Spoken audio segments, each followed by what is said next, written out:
पुन्हा एकदा न्यू दीपस्तंभ मध्ये आपलं सहर्ष स्वागत. Today we are going to find out the next concept of our part of speech, that is adjective.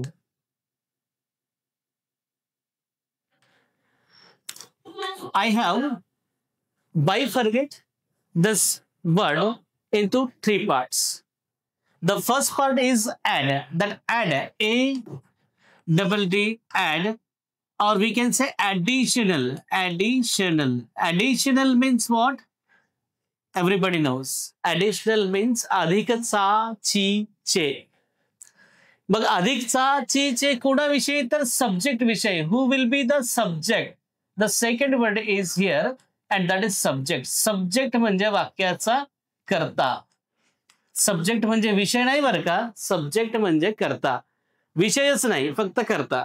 आणि हा कोण असतो तर हा मॅक्झिमम असतो नाउन किंवा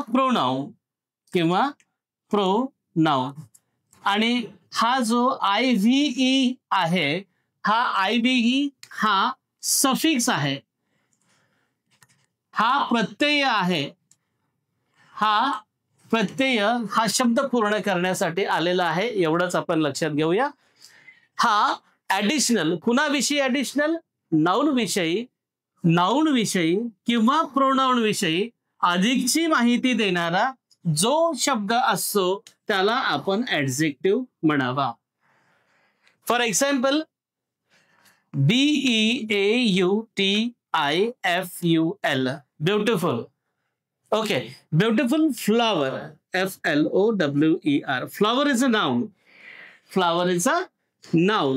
But which word gives us additional information about this flower? This beautiful. So beautiful is what? Adjective. Beautiful हे काय झालं? Adjective. कारण ते आपल्याला या फ्लॉवर या नावाविषयी अधिकची माहिती देतं.